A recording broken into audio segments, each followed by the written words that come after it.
Welcome to the Weekly Tactics Brothers. Today we're looking at a troop tier list for the Blood Angels. It's going to be a little bit of a different tactics video, but I really hope you enjoy it, so let's get right into it.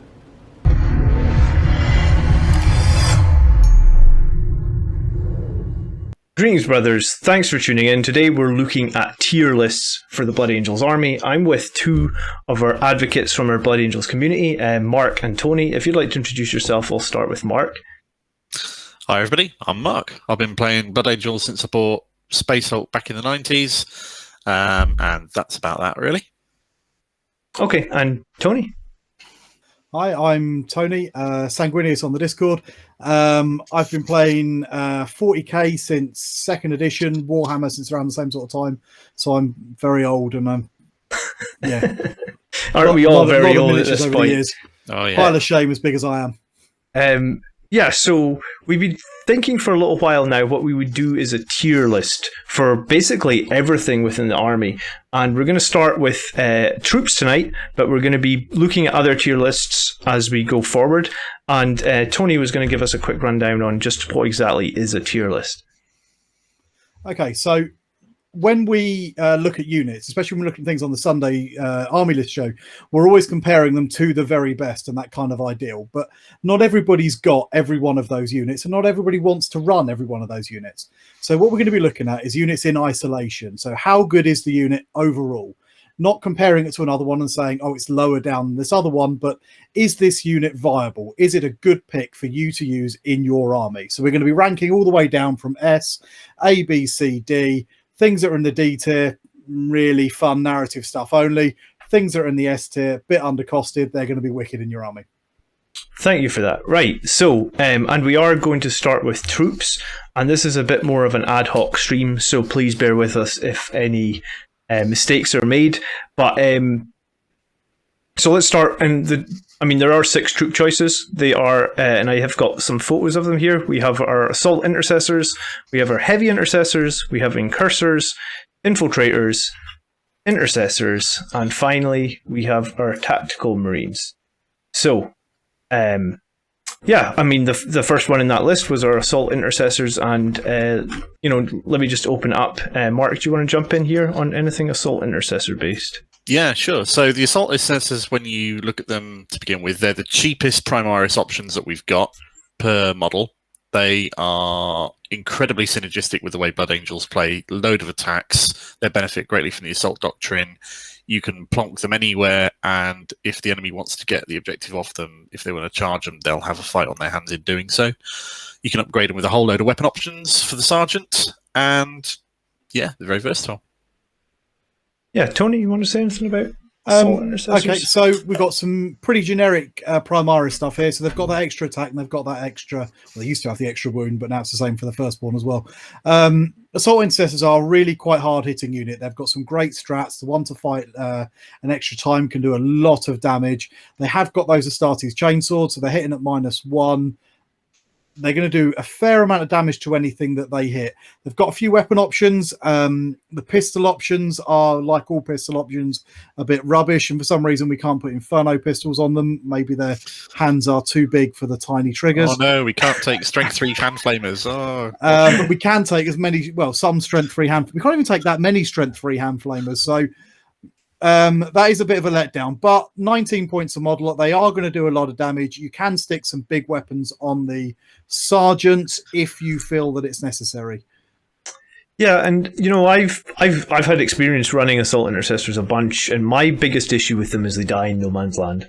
And I find that when your whole army's with jump packs, as typically Blood Angels are, or you have a contingent of jump pack units, then something gets left in the open. Arguably the slowest models in your army, and that was why I ended up dropping Assault Intercessors and replacing them with Phobos troops. But you are right, 26 attacks on the charge from a 5-man squad. You can pay 2 CP to fight again, which gives you, like 52 chainsword attacks. And if you did go ahead and take the 10-man squad, with the fight again, you could basically be making 100 chainsword attacks. Yeah. So it's hard to argue with that. That is a boatload for a unit that is really not very expensive. Yeah, 5-point upgrade to a power sword on the Sergeant. They'll be cutting through most things quite happily. Thunderhammer is really punchy but very expensive. When you get right I'm down a bit to against Thunderhammers. 20 points is a lot of Yeah. A lot of points to stick on a sergeant. Especially for -1 to hit. That's a whole nother guy. And is that Thunderhammer going to do more damage than another Intercessor fighting twice? Yeah. Okay, so I mean, I guess the consensus is they're not bad. So I would be thinking like B or A, maybe. What do you If I'm guys picking think? troops, I'd definitely, they're one of the ones that I would consider picking every time. I'd put them in A. See, I'm more leaning towards the B for me. I think we've got plenty of things that can do a lot of close combat punch, and I like my troops units specifically to be a little bit more versatile. So they're a B from me. Okay, so leave me with the deciding vote, and I think they're an That's A why or a you're B. the commander. Yeah. Yeah, I mean, and remember, this isn't a vacuum, so it's just like, how do you think these guys perform? The one other issue I have with them is that if you are ever going to end up on a map with 6 objectives, and you end up having a couple of objectives on your own side of the map, and you need things to hold them, then I've also found that I've had them just stood there with their 18-inch heavy bolt pistol and do nothing all game. But saying that, the same thing happens with the Infiltrators or Incursors, right? There's definitely games where I have Infiltrators and Incursors that stand for the whole game and never shoot they never shoot anything, right? So I think the same easy to kill as they are. So when you get right down to it, so they're a body on an objective. Yeah, so I think they're a cheap body on objective compared to our other options. I think based on that, then they go in A. Like Assault Intercessors, I mean they're good, but bare bones, 95 points for squad of 5. Yeah, I think they're in A. You can't really argue with that. Yeah. Okay then, cool. Next up, then we've got the Heavy Intercessors. This is going to be an interesting one because I've only actually run Heavy Intercessors twice. I played them way before the models came out. I just wanted to proxy them, and I ran a 5-man squad and I ran an 8-man squad. And the 8-man squad was a direct counter to Andrew and his double drop pod nonsense that he was doing on Iron Hands, so that I had 8 heavy executioner rifles to Auspex scan, and I purposely left a spot in my deployment for him to put the drop pod into, which he's like, right, I'm going to put the drop pod here, and I'm like, yes, please. How did it work out for you? He put the drop pod down, he walked away from the table, and then he was like, can you Auspex scan? And I was like, yes. And he's like, is it still -1 to hit? I'm like, no. And he's like, all right, drop pod's not going there. But yeah, so my experience with them is limited, but I mean, we've all run Gravis models, toughness 5, 3+ save, loads of ways to make them more survivable, and 42 inches is the gun that I ran them with, the executioner rifle, which is strength 5 -2 to damage, and I kind of liked it. If we go back to the very last point where you had Assault Intercessors or Incursors sitting on objective all game not being able to shoot anything, well, this is the exact opposite. 42 inches pretty much is going to cover most of the board. If you can have them on a bit of terrain that gives them an elevation, a good position, then I think they could do some work, but I don't think many people are playing them yet. So anyway, Tony, do you want to jump in first on this one? Yeah, so Heavy Intercessors are a funny unit for me. I love the models. I think they're absolutely gorgeous. There's a couple of bits that really put me off for them. Number one is they're really expensive. They get that toughness 5, which is lovely. They get 3 wounds each, which is great, but they're 28 points a model. For me, they're kind of like the exact opposite end of the spectrum to the Assault Intercessors. So the Assault Intercessors are all about doing that damage, whereas these guys really aren't. You look at the Executor Bolt Rifle, it's a heavy weapon, so they're not moving, not really ideal for us unless you're going to sit them on an objective. Yeah, they've got that 42-inch range, but they're only getting 1 shot. So from your squad of 5 men, you're only getting probably 3 hits. Your strength 5, so against most things you're wounding on 3, but with the new orcs at toughness 5, you're wounding on 4, so you're going to get maybe 1 or 2 wounds. You're only -2, so you're lucky to kill a man with that shot. For me, their main use is just not their damage output. They're just for plonking an objective and not dying. So if I was to run them, I'd probably go the other way, and I'd probably go with the Hellstorms. You've still got that strength 5 for killing your new scary orcs and for wounding other Space Marines on 3s. Okay, you're only damage 1, but you're not running them to kill things, and it does mean that you can at least run them forward and park them on an objective where they can not die on that objective. I just think they're really expensive. I definitely wouldn't go with the heavy bolter upgrades, especially that Hellstorm heavy bolter. What's the point in a heavy 4 weapon in a unit of assault weapons? I don't know why you would do it. Yeah, that's fair. Yeah. Okay. And what about you, Mark? I really want to like these guys. 140 points for 5 is very expensive. I wouldn't run them with anything but the assault version of the heavy bolt as the Hellstorm bolt rifles, because Assault 3, they're firing at 30 inches. They're going to be hitting. They're going to be within range of whatever you want them to be in range with.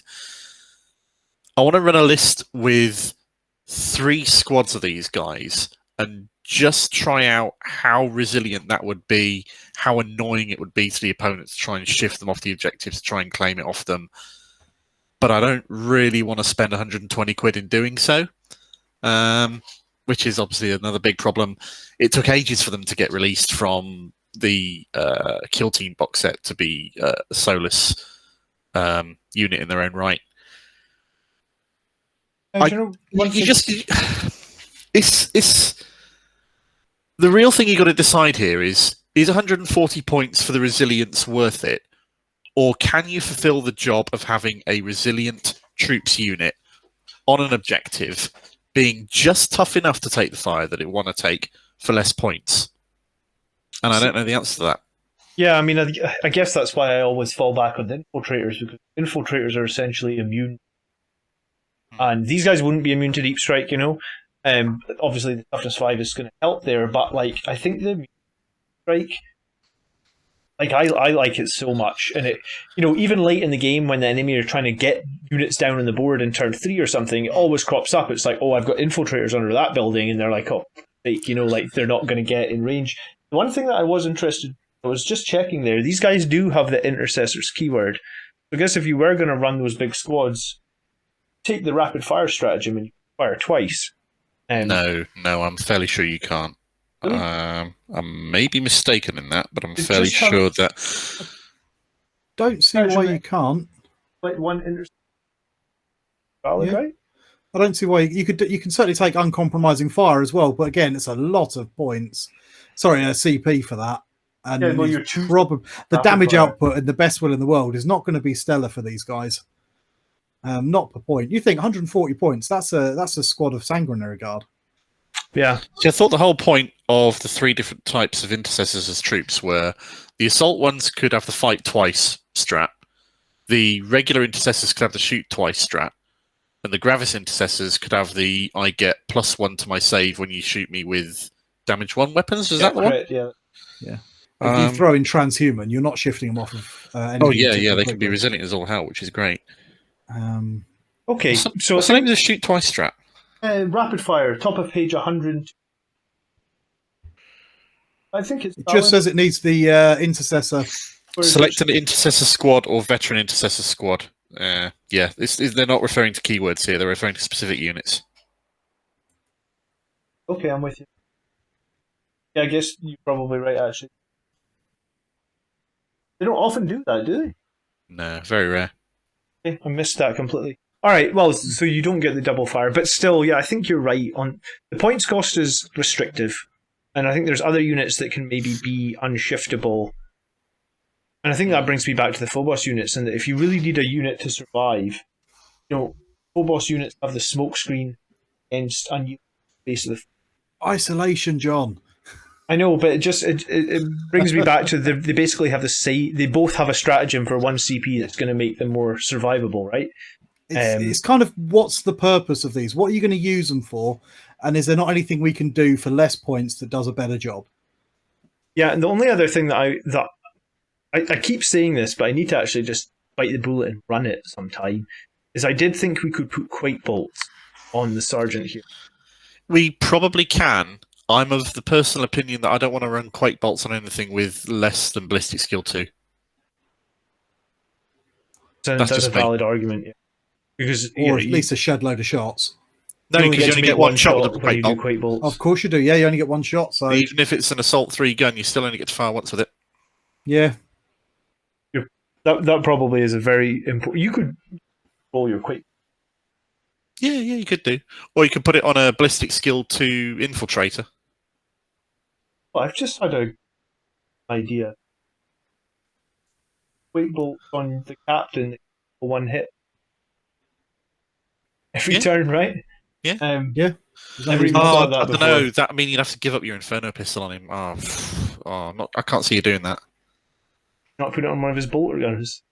Got You twin could if bolt you went guns with on some it. of the nice bolter captains and that we'll talk about when we're doing the HQ tier list. Okay, yeah, Fair. we're a little bit off topic, so let's jump back onto it. So, heavy intercessors then, a little bit expensive. We're not quite sure their role, but they are survivable. Yeah, they're definitely strong. I mean that is Just their not too role, sure isn't how it? strong. They are there to be not killed. I'd sit them strictly in the middle. Yeah, I think I'm going as well here. Do we all? Yeah, definitely a B. I All right, certainly cool. wouldn't put them any higher. All right, cool. So then we move on to Incursors, which I think are kind of most Blood Angels players' favourite, I think, because they have that nice 105 points, which is competitive. They have the blades, they have the concealed positions, which a lot of people like to use pressure on the map. And then obviously I like them because of the smoke screen as well as transhuman, giving you double ways of live. So much so that like some people will just not target them because they know that if they're going to shoot them, you're going to smoke screen them and them, and it can be a bit of a anticlimactic shooting phase for the enemy. So yeah, Mark, why don't you jump in on Incursors first? I like them in theory. In practice, I would never run them unless I'm also running a Phobos HQ with Lord of Deceit, because if you want to run these guys and you want to run them danger close, you want to be in a position where you get them into melee with the knives and the multiple attacks and to make use of their shorter range bolters that ignore cover and all that jazz. And if you're doing that, then they're at real risk of you losing the roll-off for turn one and getting steamrolled by your enemy and you being used as a jumping platform for them to charge into them and get really far up the board turn one. So without the ability to redeploy them, I don't like them. But aside from that, they're perfectly functional in what they do. That's fair. Just clarification, when you redeploy them from Lord of the Sea, you have to read back into your deployment zone. You can't deploy into That's Yeah, correct. that was And you also have to do so before the turn roll-off as well. That's another dangerous problem that changed with 9th edition. And is another thing that turns me off from these guys compared to the other options that are available. If I'm going to run Phobos, it's not going to be these ones. Okay, what about you, Tony? I think I'm a little bit more positive with them than Mark on this. I quite like running little minimum strength units of them, but multiple. I'd never run a unit of these, but if you run, say, 3 of these units, especially against a more shooty army, because you don't have to deploy them forward, you just can deploy them forward.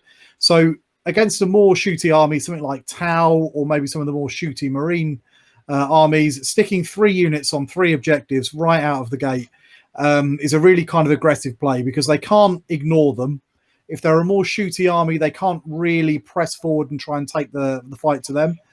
If you get turn 1, you can go for that turn 1 charge, and it's going to be fairly guaranteed. With their paired combat blades for their AP -1, each guy's got 2 attacks. You've got shock assault, so you're getting 4 or 5 attacks for each guy, and you can do quite a lot of damage, especially if you've brought a sanguinary priest with, so you can put them in the assault doctrine as well. Turn 1. You've got something that can theoretically tie up a big chunk of your opponent's army. They're not really going to do a lot of damage, but with the survivability with the smoke screen and the transhuman, they can be quite annoying for your opponent. So especially if you're running a battalion, so you've got a lot of troops choices, I think they can be quite valuable. If you're running one of the kind of builds where you've got much fewer troops choices available to you, so say you're running a double patrol or patrol vanguard or something like that, I probably wouldn't go for them. I think they either need to be really supportive with a lot of Phobos characters, or you need a lot of them to be effective. I think when you get right down to it, it just comes down to how much of an aggressive player you want to be early doors. Yeah, absolutely. And I actually think the Incursors are pretty deep. I have not had so much success with them, but I never run them like you did in odds of 3, and you guys know that I'm expensive than most people, I think. So I do understand why they're strong. I do think that you can put a lot of pressure on some armies early. And I feel like a lot of Blood Angels players, like if people are combining, I know we're looking at these in isolation, but if you're combining them with other ways to get those early turn 1 combats, like a drop pod or a Forlorn Fury Death Company, just trying to smash as many units as you can into the enemy as early as possible, which I think is valid, and some people get great results. 3 units of these and a Forlorn Fury, big old Death Company with a load of Thunderhammers is a really scary first turn for your opponent. Yeah, I mean, if they can't deal with them, and if you're charging from out of line of sight and stuff, then yeah, I think you're absolutely right. So, I mean, for me, it feels like they probably go in A. Like they are. If we talk about one of the biggest strengths of the assault intercessors being killed in no man's land, then these guys fix that because they're concealed positions, right? And their combat blades are comparable to the chainsword. They just miss one attack, right? I guess they can take a mine as well, which actually makes them a little bit more difficult to charge, but I don't think too many people take mine. I'm not a big fan of the mine. I think it's really expensive for what it can do. It costs, 10 points for the mine? Yeah, correct. Points. Yeah, I can really do a lot more with cost 10 points. I'd rather put those points somewhere else.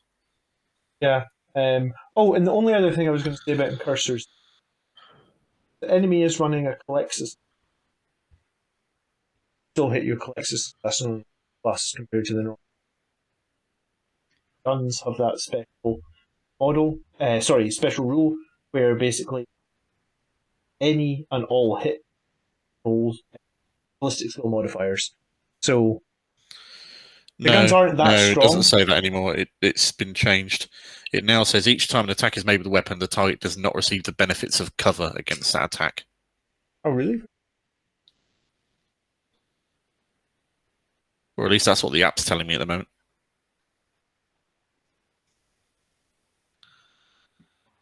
I think this might be a double check moment.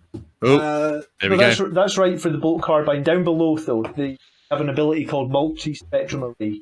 Found this model in a unit attack where any and all hit rolls and fires. I'll take your word on it in that case. That doesn't have Games Workshop app is wrong. No, because not the first time, is it? They still haven't updated the points costs. Well, they've updated some of them, not all of them. Some of them, yeah. So yeah, I'm getting the big old book out here. All right. Page 142. So on the odd occasion that when you fight a Calexis Assassin, I don't think it's going to change where we put it in its tier. He's not really being taken at the moment, is he? No. I guess you would be able to. You wouldn't be able to hit him on Calexis. But yeah, and I mean their guns are rapid fire 1. And their AP 0, which is kind of their weakness. I guess Infiltrators have the same with their. But yeah, so I feel like Incursors in a vacuum are probably an 8.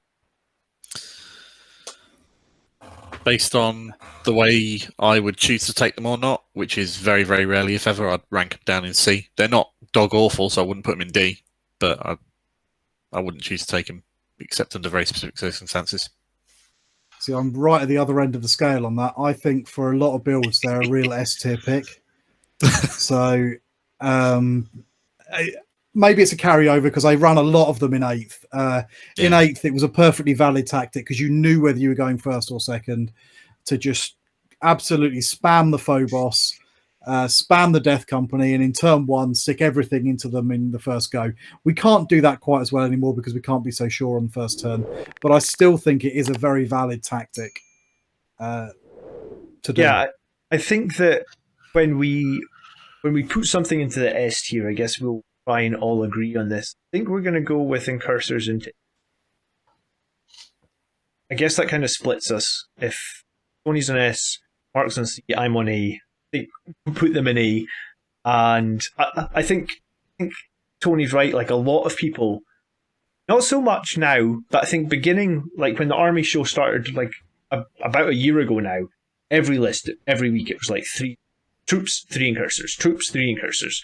And it's not that anymore. But I still think if you are building that battalion and you want to go super aggressive and you're going to take Forlorn Fury and you're going to just try your damnedest to get across the board, then they are valid. They definitely fit in a particular play style. I'll not argue that in the slightest. And then next up is my boys, the Infiltrators, right? Like they are so staple in my list. I would be putting them in S because I just don't make lists without them and I think it's just the security that they bring. For me, the 12-inch denial and deep strike means that like I have a whirlwind every game. I can just keep the whirlwind alive. The way you're going to get to charge that. I can, screen an objective. I can use guerrilla tactics. I use guerrilla tactics this week, even with the nerf. I still think it's useful. I mean, it's just upon wings of fire really now, so we have to skip out a turn. So I guess it's not going to be easy to score those maximum points for scramblers now, but it's still easy to get 8. Right? You start in your deployment zone, you move across the other half, and then you guerrilla tactics in turn 3 or something. So it's easy to use the squad to prevent some deep strike for 2 turns, then get 8 victory points, and at that point you just need one other squad or one other infantry unit in that final board quadrant. Got the 12 from scramblers, and I know I take scramblers a lot, but for me it's always retrieve Octarius data. Correct. Servo skulls it is now. But yeah, so all right, Tony, you want to start with your thoughts on infiltrators? Yeah, sure. I'm kind of with you, to be honest, on Infiltrators. I mean, it's another Primaris stat line. You've got those 2 attacks.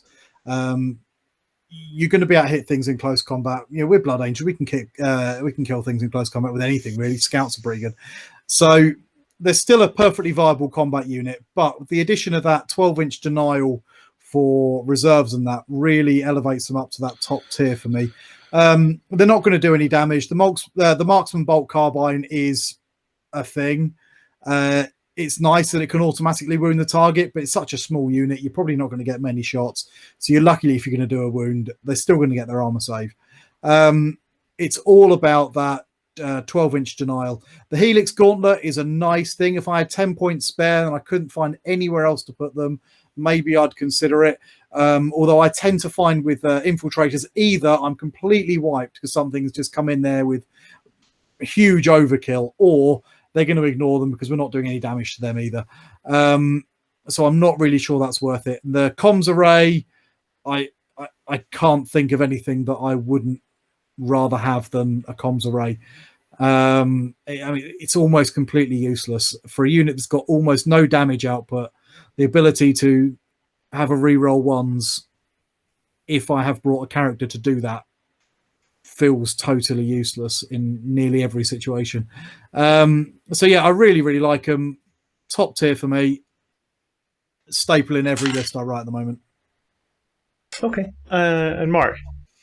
Yeah, they're definitely the special forces of troops choices that we have access to. 120 points for 5 bare bones. I consider them the cheaper alternative to heavy intercessors when you want to run resilient troops.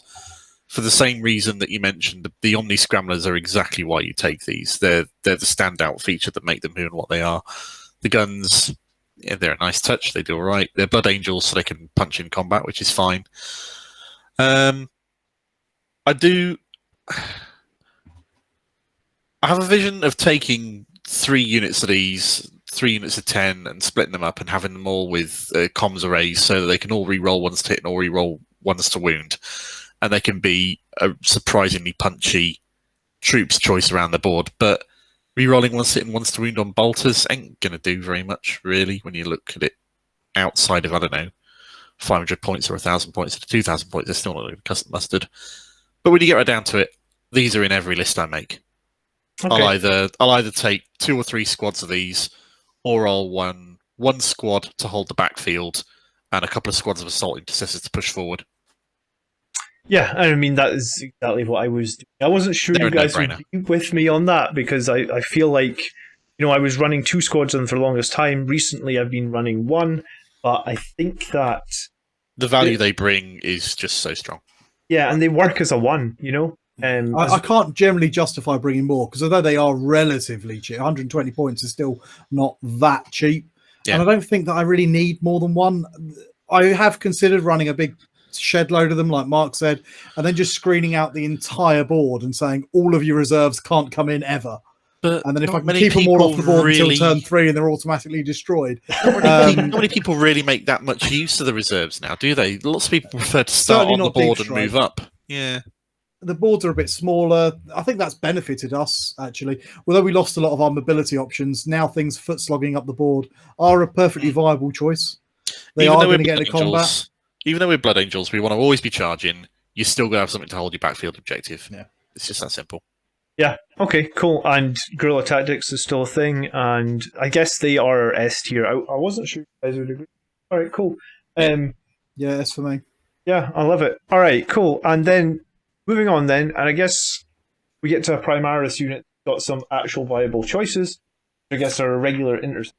Obviously, as of late, I guess it's like auto bolt rifles seem to be what people are preferring on these guys, coming in at 100 points. So, I mean, I guess they're fine.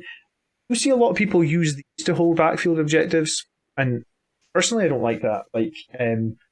Because I know that you can kill them fairly easily if you make a charge on them, and I guess that's where your Infiltrators are S tier. But do you guys want to jump in on Intercessors? Mark, if you want. Yeah, sure. So for me, they're basically in between Infiltrators and Assault Intercessors in both in terms of points and in what they do. They're not particularly specialised in melee. They're not particularly specialised in range. By being the jack of all trades in that, they're kind of a bit meh at whatever I want to buy them for, and I prefer to buy a specialist at the task at hand. If I want to buy a cheap buddy to hold an objective, then Assault Intercessors are cheaper. Held Tacticals are cheaper. If I want to buy fire support, then I'm probably not using them because with Blood Angels we don't do fire support. What are we talking about here? When they first came out, they were too expensive. Then their points came down, and I was using them a lot through 8th. But now 9th edition comes up and Assault Intercessors exist. Those guys haven't seen any use whatsoever in my Blood Angels army at all, which is a shame. All right, Tony. I think I use them a bit more than Mark. I quite like them still. A little unit of 5 with a sergeant with a power fist, auto bolt rifles on all of them. I think they make a great, if you just want to make a nice sort of red wall push to the center of the board, there you can afford to run loads of them. The sergeant with the power fist is going to make some holes in things. Yeah, he's going to be wounding anything in the game on a 3 and almost anything on a 2. So he's going to be able to do a lot of damage. He's got plenty of attacks. He's got the 3 attacks base. With that power fist, he can do a lot of damage. I really, really much prefer the auto bolt rifles. When you start running the maths on it, the extra shot is just worth more than the AP -1 in almost all cases. Especially if you're making use of the double shot stratagem, which is absolutely what they're specifically good for. Yeah, and I don't particularly like the Stalker Bolt rifles. Yes, they've got damage too, but one shot from a 5-man squad, that's going to be 5 shots again. That's what we were saying earlier. You're lucky if you're going to kill a single thing with that. If we were Iron Hands, maybe I'd think they were great, but we're not. With Blood Angels, we're going to be running forwards. We're going to be advancing. And I think these are a pretty solid unit to do that with. Yes, we maybe have more efficient units for doing that, but that doesn't take away from these being good. It just means that we may have other choices that could be better. If they weren't there, we would be saying these are a great unit, and I think that's what we want to be considering here, because they do a decent punch in combat, and they've got a decent amount of fire that can quite efficiently clear light infantry, screens, this sort of thing. Yeah, and I mean, especially with that double shoot strat. Yeah, a very good amount of attacks when you charge in turn 3. You are looking at 4 attacks per model. So your 5-man squad is 21 attacks with the sergeant. So I mean, if you look at it that way, it's only 5 less attacks than the assault intercessors, and these guys can be running those bolters that can shoot twice. So yeah, I don't hate them as much as you, Mark. I think that there is value in putting them in the middle of the board. With the assault auto bolt rifles, I wouldn't run them in the middle of the board alone, right? Like, I mean, I guess I would have something else there that's a little bit more survivable, but these guys are there to just put out some fire and, maybe bring some obsec to that. I wouldn't say I hated them. I run a unit of 10 of these with the auto bolt rifles every single time I play my Raven Guard, because I can deep strike a unit of 10 of them in 9 inches away. I can double shoot them. I can do some real damage. I just don't feel the synergy with Blood Angels. Fair enough. Okay, so let's have a think then. I'm guessing I'm probably between probably on a B or might be even an A. I mean, they're not bad for me. but I haven't felt the need to run them, which means that they probably land in a B, right? Because if I think back to the last 20 army lists, in everything that's an S and A so far, I've never taken Intercessors. What about you, Mark? Where do you think they land? I would put them in C. I currently do not feel any need or desire to take them. Okay, and what about you, Tony? For me, I rate them a bit higher than I do Assault Intercessors because I just like that extra bit of versatility.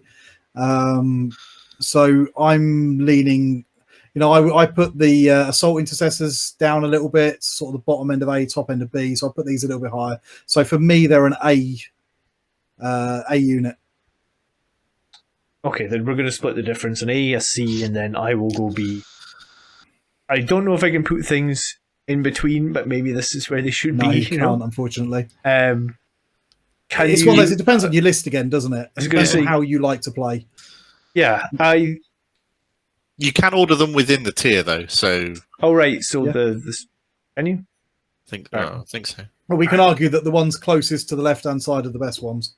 Okay. Unless okay. So yeah, I mean, I guess they're top end of B, I think, and I think they're top end of B on the Autobolt. The other weapon options we're not. None of us are fans of them. No, so I just think for holding an objective, they're too squishy. You can transhuman them, but you can transhuman a lot of other things for a lot more better use of your 1 CP. Okay, cool. So then on to our final squad of troops today, and I think I'm going to speak last on tacticals. So Tony, why don't you go first? So Tactical Marines, classic. Blood Angels unit, still one of the best kits. I'm not going to pay £100 a squad for them. I think they do still have some use in some armies. They're not useless. They are still Space Marines. They do lose an attack over their Primaris brothers, so they've only got 1 attack, which isn't great for us. Okay, Shock Assault, Savage Echoes is going to bring that up, but just not as much as any of the Primaris options. Really, the benefit of these guys is they're quite cheap. 18 points a model. Well, they're not that cheap, but it's their flexibility. It's been able to put the heavy weapons in there. It's been able to put the special weapons in there. It is quite fun to run a fairly cheap unit in one of these. You can stick them in a Razorback for that double assault cannon if you really want to, which can mean that they're a quite cheap run around hold objectives kind of unit. You can stick a heavy flamer in them, so when they get charged, you can have a face full of flamer, which is brilliant if people are running around with Repentia. Which is quite nice. And of course, you can't do that with any of the Primaris alternatives. I just feel that they're probably our weakest troops unit at the moment. I'm really sort of clutching for cases when I would use them over one of the other options we've got. Okay, and what about you, Mark? I think they are a really strong unit. I think there's so many uses they can be put to. I think I never take them anymore. Ultimately, the strength of these guys is they are 90 points for a unit of 5. They are the cheapest points per wound troops unit that we've got. So if you want bodies on an objective to hold it and you're not worried about them potentially dying, then they're the only thing they lack that makes them just as resilient as Primaris model is the ability to transhuman them. That can be countered by putting them in a cheap Rhino, a cheap Raceback for ablative wounds. You can, as you said, give a heavy flamer to them, and you can also give the Sergeant a combi flamer to make charging them a little bit more scary. You can give one guy a missile launcher, stick him at the back, and provide a little bit of ranged support with a unit of 5 of them if you want to. But if you buy in all of those things with upgrades and the points it takes to upgrade them, you're kind of diluting the strength of the fact that they're 90 points for 5 models, the cheapest troop choice we have access to. And you can probably put those points into offense into other units in your army instead that will do what you're trying to do with them better, which is a real shame. But no, I tend to agree with most of what you guys said. I like the fact that they have weapon options. That's the one thing I despise about Primaris unit, lack of weapon options. I often hear me just groan about it. So I like that they have weapon options, but as you say, once you start putting weapon options in there, then they're not cheap anymore. I actually wonder if 90 points, like 18 per model, is actually high for guys. Maybe they should be 17. I think even 16. 16 points a model, we'd be saying now we've got a real choice, because unless you're running weapons options, you wouldn't pick them over anything else. Yeah, because they were So that'd be 80 15, points for a right? squad of 5. Yeah, and then you stick a weapon in there, which is going to be 10 or 15 points. You're looking at the same kind of cost as a squad of assault intercessors. So then you've got a squad of 5 assault intercessors or a squad of tactical marines with a heavy weapon. Yeah, and that seems like more of a decision. I think ultimately this squad suffers from one simple fact, and that fact is GW wants to push people towards Primaris now. I think that's all it is. I mean, you say that for sure. I think they were 15 points per model, and when they got given the 2, they went up to 18. I guess maybe my big killer for me is the one attack. You know, I feel like we do 90% of our damage from close combat. So and for the amount extra you pay for 5 points to have assault intercessors instead of these guys, I'd do that every time. Yeah, that's to have the extra attack of being Primaris and the Primaris chainswords they're all carrying. So that's two more attacks per model with a -1 for 1 point per model. Yeah. I mean, and you can transhuman. Yeah, I know we're looking at them in isolation, but to me, 18 points is just far too many points. Yeah, I mean, I have a lot of tactical marines, like a lot. You know, back in the day, everybody, that was what your army was. It was tactical marines, right? I remember I would run like Rhino rushing tactical marines. The thing that you did was you bought a Devastator squad and you went, right, this missile launchers for this tactical squad and this las cannons for this tactical squad. So I'm guessing, are they a C or are they a D, or is anyone putting it as a B? I wouldn't put them in D because I don't believe they're useless. But they're not dunce tier, are they? No. But I'm not taking them in any lists, so again, I'll put them in C. Yeah. C for me too. Okay. Apparently we can save our download. Would have done a presentation, but I'm sure it's fine. So I guess we'll save it, or I'll work out how to save it. Cool. So that's troops, and I guess if anyone is considering troops for their next list, then I think probably you can pick anything B or above. I mean, you could put tactical marines if you can make any of them work. If this is what you've got, if you've got a big part, you've just come back into the game and you're rummaging through your stuff, and what you've got is a big stack of rhinos and tactical marines, you are not going to be left wanting. They are still, at the end of the day, space marines, which means that they're good. They're just perhaps not as good as our other options. Yeah, we'll go with that. If you're still here, thank you for watching until the end of the video. It's very much appreciated.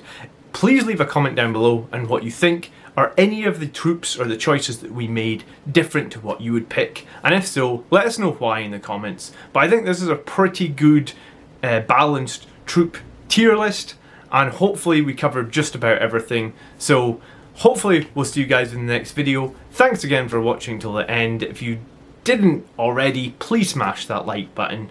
By the blood are we made, brothers. Peace.